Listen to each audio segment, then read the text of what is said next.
Assalamualaikum bosku, welcome to my channel. Sebelum menonton jangan lupa subscribe, nyalakan dulu loncengnya, dan jangan lupa like dan komen. Dan jangan lupa ambil posisi rebahan kalian. Untuk kalian selamat menyaksikan. Dengarkan teman kecil, apakah kamu datang ke sini untuk mencari seseorang?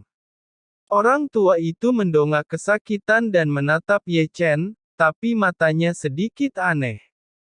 Melihat Ye Chen seperti melihat masternya.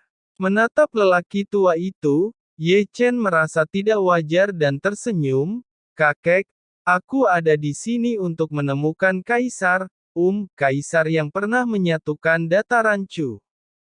Kaisar Xuan. Orang tua itu sedikit terkejut. Kaisar Xuan sudah mati 5.000 tahun yang lalu. Bagaimana dia bisa berada di 100.000 pegunungan? Yah, itu cerita yang panjang untuk dibicarakan. Ye Chen tersenyum. Kamu seharusnya tidak masuk ke sini. Orang tua itu menghela nafas. Junior juga tidak berdaya. Ye Chen berkata dengan tergesa-gesa, menatap lelaki tua itu dengan harapan, Senior, dapatkah Anda memberitahu saya cara keluar dari 100.000 gunung ini? 100.000 gunung adalah medan perang kuno. Mungkin lebih tepatnya, itu adalah kampung halaman para dewa kuno. Itu penuh dengan pikiran pembunuh, mematikan, kesal, penuh kebencian, sehingga ada terlalu banyak roh yang kesal, roh jiwa iblis, kekuatan mereka di sini tak tertandingi. Jadi, itu berarti, apakah aku akan mati di sini? Wajah Ye Chen menjadi pucat. Belum tentu. Sepatah kata dari lelaki tua itu membuat Ye Chen sangat bersemangat. Dendam dan roh jiwa iblis di sini hanya membunuh makhluk hidup. Orang tua itu berkata dengan lemah, jika kamu mati, kamu bisa keluar. Ini. Ye Chen tiba-tiba berkata, tapi jika aku mati, aku tidak bisa keluar dari sini. Pria tua yang bernama Zhong Yan berkata, jadi, aku bisa membantumu. Senior bisa membantuku. Ye Chen tiba-tiba menjadi sangat bersemangat. Tentu saja, orang tua itu tersenyum sedikit. Setelah aku mati, nafas kematianku akan menyelimuti tubuhmu. Ada penghalang kematian. Keberadaan aneh roh jiwa iblis dan dendam tidak akan menyakitimu, tapi ini 10%. Pegunungan ini bukan hanya roh jiwa iblis dan roh kebencian, tetapi juga paksaan dan bahaya yang sangat kuat, jadi kau hanya memiliki 10% kesempatan untuk keluar hidup-hidup. Mengapa senior membantu saya? Ye Chen diam-diam menatap lelaki tua di depannya. Saya menunggu selama 500 tahun tanpa bertemu masterku. Usiaku telah mengering dan api jiwaku akan padam. Saya telah mencapai akhir. Kamu masih muda dan tidak boleh mati di sini. Orang tua itu mengungkapkan perubahan senyum lelah, teman kecil, meskipun kamu bukan masterku, kamu terlihat persis seperti dia. Terima kasih telah mengizinkanku melihat penampilan masterku sebelum aku mati, jadi aku akan mati tanpa penyesalan sekarang. Tubuh lelaki tua itu mulai menghilang, berubah menjadi gas kematian yang tebal, dan mulai membungkus tubuh Ye Chen. Ye Chen diam, tapi tidak pernah bergerak. Meskipun itu adalah nafas, itu sangat hangat yang membungkus dirinya. Sudah 500 tahun, aku tidak tahu apakah Yan Huang masih ada di sana. Orang tua itu mengangkat tangannya dengan lemah dan mengambil cincin giok zamrud di jari telunjuk Ye Chen. Bawalah cincin ini bersamamu, kamu adalah pemimpin Yan Huang generasi ke-99. Ye Chen berkata, Senior, ini benar-benar tidak mungkin, aku tidak bisa melakukannya. Pria tua berkata, kamu bisa muncul di sini sebelum aku mati, dan terlihat persis seperti guruku. Pertemuan ini mungkin adalah takdir, orang tua itu langsung menyela kata-kata Ye Chen. Tetapi, aku lelah, saatnya istirahat. Orang tua itu melambaikan tangannya dan menatap Ye Chen dengan wajah ramah, mata tuanya sekarat, dan senyumnya lelah dan berubah-ubah. Teman kecil, jika kamu bisa keluar hidup-hidup. Jika Anda melihat guru saya di masa depan, tolong beri saya hadiah yang bagus dan katakan padanya aku muridnya Zhongyan tidak pernah. Kata-kata lelaki tua itu tidak berlanjut, karena tubuhnya telah benar-benar menghilang, berubah menjadi gas kematian yang tebal, menyelimuti Ye Chen. Ye Chen berdiri diam, melihat ke tempat lelaki tua itu menghilang. Ekspresinya sedih.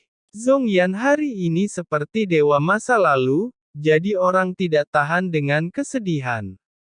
Sambil menghela nafas, Ye Chen berbalik tanpa suara. Ye Chen terbungkus gas kematian, jadi Ye Chen dengan mudah melintasi dinding batu dan keluar lagi. Di mana senior Nan Mingyusu? Ye Chen melihat sekeliling, tetapi dia tidak melihat sosok Nan Mingyu. Deru, deru, deru. Di sekitar, ratapan dan kemarahan roh-roh jiwa iblis itu sebagian besar, tetapi roh-roh jiwa iblis melewatinya seolah-olah mereka tidak melihatnya. Aku tidak ingin tinggal di sini lagi untuk sesaat. Ye Chen segera berbalik dan berjalan ke satu sisi. Selama waktu ini, Ye Chen melihat darah di tanah, dan itu ditinggalkan beberapa waktu yang lalu. Seharusnya itu noda darah Nan Mingyusu.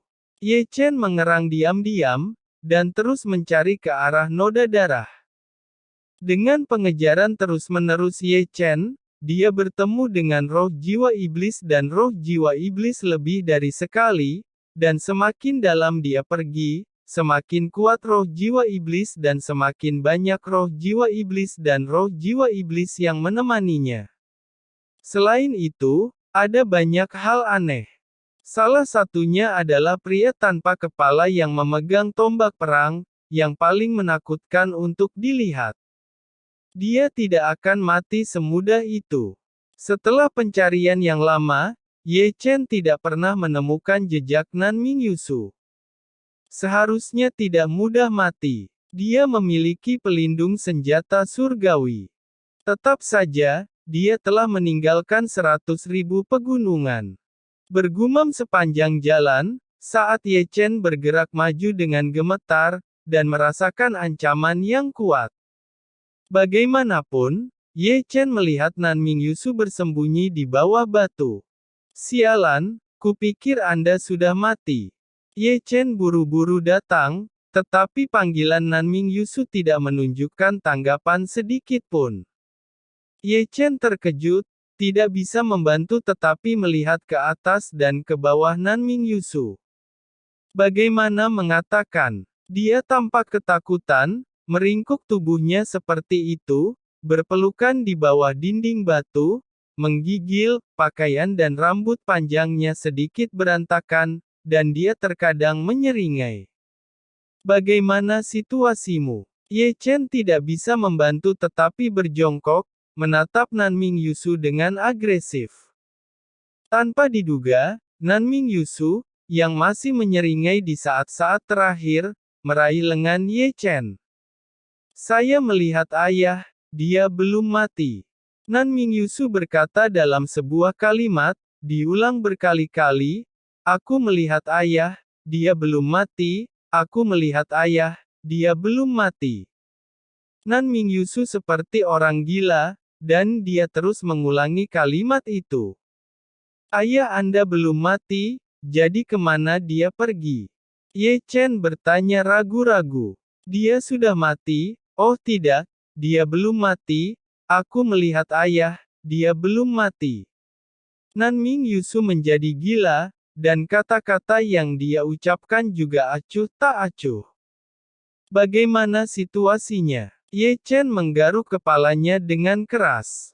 Di sini, Nan Mingyusu menarik Ye Chen lagi, menyeringai, dan secara misterius berbisik, aku memberitahumu sebuah rahasia.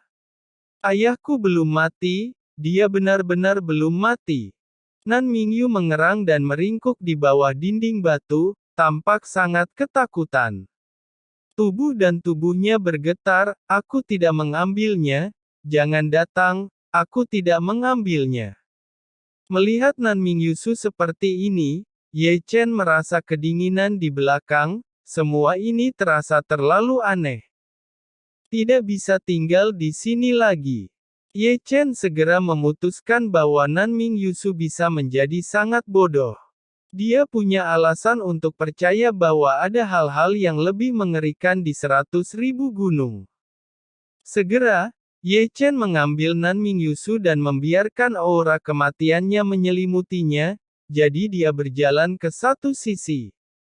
Saya melihat ayah kaisar, saya benar-benar melihat ayah kaisar. Nan Mingyusu kembali ke keadaan semula menjadi gila. Nan Mingyusu berteriak. Saya juga melihat kaisar, saya melihat raja perang, oh tidak, itu iblis. Bagaimana situasinya? Melihat Nan Mingyusu, Ye Chen mengancam di tempat. Aku melihatnya, aku melihat segalanya. Nan Mingyusu masih menakjubkan, menggigil, seolah-olah dia telah menerima ketakutan yang mengerikan. Ye Chen baru saja melangkah maju dan tidak menyentuhnya, dia ketakutan. Meringkuk di bawah batu.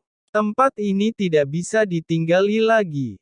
Ye Chen mengambil keputusan yang menentukan dan memukul Nan Mingyusu sehingga membuatnya pingsan. Kemudian, Ye Chen membawa Nan Mingyusu kembali menggendongnya, membungkus mereka berdua dengan energi kematiannya, dan kemudian pergi keluar sesuai dengan rute yang dia masuki. Setiap langkah yang diambilnya sangat hati-hati. Cerita beralih. Di aula utama Sekte Heng Yue, Yin Ziping berbaring di kursi dengan nyaman, dan sambil memutar ibu jarinya dengan santai, dia tersenyum pelan, sudahkah kamu menemukannya? Pang Dacuan ditemukan, adapun yang lain masih dicari. Yin Ziping berkata, cepat temukan yang lain juga. Yin Ziping menunjukkan dua baris gigi putih, tertawa dan menyenangkan, tapi itu menyeramkan. Ye Chen tidak pernah berpikir bahwa dia membawa Nan Mingyusu dan berjalan selama sebulan sebelum keluar dari 100.000 pegunungan. Selain itu, yang paling mengejutkannya adalah dia jelas keluar dari jalan masuk, tetapi ketika dia keluar lagi, pintu keluar bukanlah pintu masuk yang mereka masuki. Ini sangat aneh. Ye Chen menatap 100.000 gunung di belakangnya dengan wajah bersalah, dan kemudian buru-buru mengeluarkan pedang terbang dan melarikan diri. Apa? Setelah Ye Chen pergi, sepertinya ada raungan marah di 100.000 gunung. 3 jam kemudian, Ye Chen berhenti di depan sebuah kota kuno. Kota kuno Yuesan. Ye Chen melirik monumen batu di depan kota kuno, lalu berbalik dan mengeluarkan peta dan menemukan lokasi kota kuno Yuesan dengan sangat akurat. Bagaimana mungkin? Alis Ye Chen mengerutkan kening. Gunung 100.000 hanya 2 atau 300.000 mil jauhnya dari kota kuno Tianlong. Dari jalan masuk, jaraknya lebih dari 800.000 mil dari kota kuno Tianlong. Mata Ye Chen bersinar dengan mata yang tidak pasti. Ayah masih hidup, saya melihat ayah. Di punggungnya, Nan Mingyusu masih gila dan terpana. Ye Chen berkata, aku akan mengirimmu ke kota kuno Tianlong dulu. Setelah menerima peta, Ye Chen melangkah ke kota kuno. Dibandingkan dengan kota kuno Tianlong, kota kuno ini benar-benar ramai. Segera, Ye Chen datang ke pusat kota kuno Yuesan. Ada sebuah altar, dan ada susunan teleportasi kecil di altar. Meskipun sedikit lebih kecil, itu lebih baik daripada tidak sama sekali. Kemudian, Ye Chen berjalan maju membawa Nan Mingyusu. Pernahkah Anda mendengar? Kemarin, seorang pemuda misterius pergi ke selatan dataran Chu untuk menantang Jining Suang, pemilik tubuh roh mistik Sekte Zhengyang. Begitu Ye Chen berada di dekat altar, dia mendengar dua lelaki tua yang duduk di altar berbicara. Bagaimana mungkin kamu tidak pernah mendengarnya?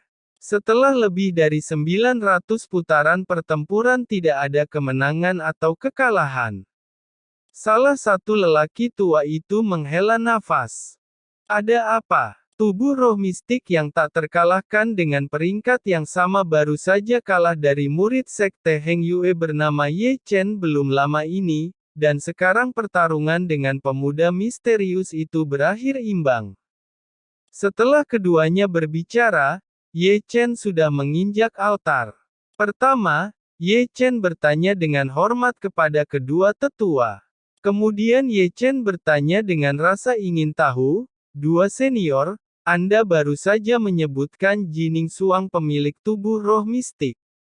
Apa yang terjadi padanya?" Kedua lelaki tua itu tidak menjawab, tetapi menatap Ye Chen dari atas ke bawah, dan kemudian tidak lupa melirik Nanming Yusu yang dibawa oleh Ye Chen. Ye Chen meletakkan Nanming Yusu, dan kemudian dia mengeluarkan dua anggur yang diseduh khusus dan menyerahkannya. Senior, junior menghormati yang tertua. Benar-benar tidak mengatakan, melihat Ye Chen begitu bijaksana, wajah kedua lelaki tua itu langsung tersenyum. "Aku akan memberitahumu," salah satu lelaki tua menyesap anggur dan membicarakannya. "Baru kemarin, seorang pemuda misterius pergi ke selatan dataran Chu dan menantang Jining Suang, keduanya mengejutkan. Pertempuran itu lebih dari 900 putaran tanpa pemenang. Pada akhirnya, itu berakhir imbang." Hasil imbang. Ye Chen mengerutkan kening, dan bertanya dengan rasa ingin tahu, apa yang dilakukan pemuda misterius itu. Jawab lelaki tua lainnya dengan pasti, "Yah, itu setingkat dengan tubuh roh mistik." Ye Chen berkata, "Bukankah tubuh roh mistik tak terkalahkan pada level yang sama? Dia belum memenangkan kultivasi yang sama." Ye Chen memandang kedua lelaki tua itu dengan bingung. Secara teori, mereka tak terkalahkan dalam urutan yang sama. Seorang lelaki tua mencium janggutnya, tetapi mitos tentang tubuh roh mistik yang tak terkalahkan telah lama dipatahkan oleh murid Sekte Heng Yue, bernama Ye Chen, dan pemuda misterius itu memiliki darah dan itu juga semacam darah melawan langit. Darah langit. Ye Chen bergumam, di alam yang sama, pertempuran Jining Suang tidak dikalahkan. Mata Ye Chen menjadi semakin dalam-dalam sekejap. Ye Chen sangat jelas tentang kekuatan Jining Suang. Di kompetisi tiga sekte jika Jining Suang mengeluarkan senjata spiritual, jelas Ye Chen pasti kalah. Di era ini, masih ada orang yang bisa bersaing dengan Jining Suang. Dataran Chu benar-benar penuh kekuatan tersembunyi. Ye Chen menghela nafas. Sangat menakutkan untuk mengatakan pemuda misterius itu. Orang tua itu masih berkata, "Saya mendengar bahwa dia juga memenggal seorang kultivator tahap Dark Space, dan seluruh dataran Chu terkejut. Tak satu pun dari orang-orang kuat tahap Dark Space mampu menghentikannya dan meledakkan langit." Dua senior, apakah Anda tahu asal-usul pemuda misterius itu? Ye Chen bertanya dengan rasa ingin tahu sambil menuangkan anggur ke keduanya. Tidak jelas. Kedua pria itu menggelengkan kepala. Apakah itu akan menjadi murid dalam peringkat? Ye Chen bertanya lagi ketika mereka menggelengkan kepala. Sebagian besar. Orang tua lain mengangguk. Ada banyak murid yang tersembunyi, tetapi pemuda kuat belum dimasukkan dalam daftar, tetapi pertempuran kemarin, daftar peringkat seharusnya berubah. Setelah mendengar informasi yang ingin dia ketahui, Ye Chen mengeluarkan tas penyimpanan dan menyerahkannya, senior, saya ingin menggunakan susunan teleportasi. Senang mengatakannya, mau pergi kemana? Ke arah kota kuno Tianlong, jawab Ye Chen, seberapa jauh itu? Saya akan menyesuaikan koordinat, Anda memajukan arai. Orang tua lain menyapa. Ye Chen mengangguk dan masuk bersama Nan Mingyu, yang berusaha menghindari kesalahan sebanyak mungkin. Segera, susunan teleportasi dimulai, dan Ye Chen dan Nan Mingyu menghilang di altar dalam sekejap. Di saluran aneh, mata Ye Chen selalu redup, sepertinya sedang memikirkan sesuatu. Apakah garis keturunan dataran Hu muncul kembali juga karena langit dan bumi dataran Chu berubah? Ada 100.000 gunung, dan itu terlalu luar biasa. Dan Nan Mingyu, apa yang terjadi? Setelah mengerang, Ye Chen memanggil kakek naga melalui avatarnya. Hei, bocah kau rindu padaku? Segera, suara malas kakek naga yang terlalu malas terdengar di benak Ye Chen. Kakek naga, aku telah memasuki 100.000 pegunungan. Apa katamu kau masuk gunungan?